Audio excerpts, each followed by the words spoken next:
ये हिंसा एब्रप्ट नहीं है, मैंने बोला है, इट इज प्लान्ड।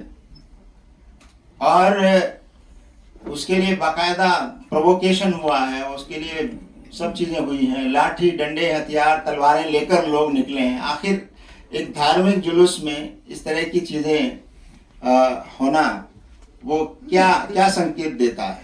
तो हम यही कहेंगे, लेकिन हमने ये नहीं कहा कि वहां नहीं हुआ है जहां उनकी हुकूमत नहीं है। गुजरात में भी हुआ है, महाराष्ट्र में भी हुआ है, लेकिन जहां ज्यादा हुआ है उसका मैंने जिक्र किया है। आपने पुलिस का जिक्र किया, लेकिन तालबा तो यह है, जो भी वायलेंस करता है, जो भी प्रोवोकेशन करता है, जो भी कानून हाथ में लेता है, पुलिस की जिम्मेदारी है कि ये देखने की जरूरत नहीं है कि उसका मजहब क्या है, लेकिन दंगा कंट्रोल होना चाहिए। मजहबी जो प्लेसेस हैं, मस्जिदें हैं, दरगाहें हैं, ऐसे मौके पर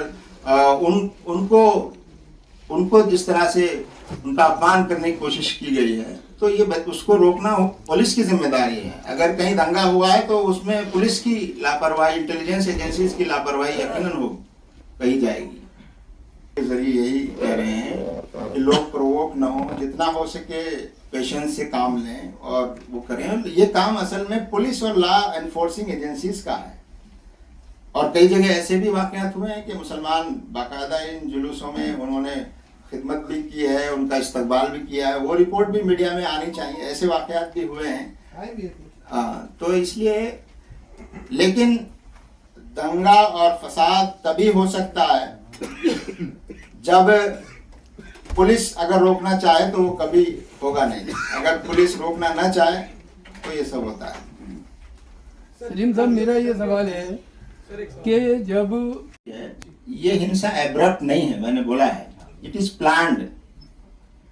और उसके लिए बाकायदा प्रोवोकेशन हुआ है, उसके लिए सब चीजें हुई हैं, लाठी डंडे हथियार तलवारें लेकर लोग निकले हैं। आखिर एक धार्मिक जुलूस में इस तरह की चीजें होना वो क्या क्या संकेत देता है? तो हम यही कहेंगे, लेकिन हमने ये नहीं कहा कि वहां नहीं हुआ है जहां उनकी हुकूमत नहीं है। गुजरात में भी हुआ है, महाराष्ट्र में भी हुआ है, लेकिन जहां ज्यादा हुआ है उसका मैंने जिक्र किया है। आपने पुलिस का जिक्र किया, लेकिन तालबा तो यह है, जो भी वायलेंस करता है, जो भी प्रोवोकेशन करता है, जो भी कानून हाथ में लेता है, पुलिस की जिम्मेदारी है कि ये देखने की जरूरत नहीं है कि उसका मजहब क्या है, लेकिन दंगा कंट्रोल होना चाहिए। मजहबी जो प्लेसेस हैं, मस्जिदें हैं, दरगाहें हैं, ऐसे मौके पर उनको जिस तरह से उनका अपमान करने की कोशिश की गई है, तो ये उसको रोकना पुलिस की जिम्मेदारी है। अगर कहीं दंगा हुआ है तो उसमें पुलिस की लापरवाही, इंटेलिजेंस एजेंसीज की लापरवाही यकीनन हो कही जाएगी।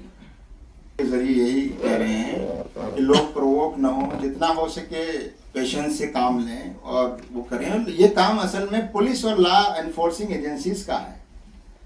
और कई जगह ऐसे भी वाकयात हुए हैं कि मुसलमान बाकायदा इन जुलूसों में उन्होंने खिदमत भी की है, उनका इस्तकबाल भी किया है, वो रिपोर्ट भी मीडिया में आनी चाहिए। ऐसे वाकयात भी हुए हैं।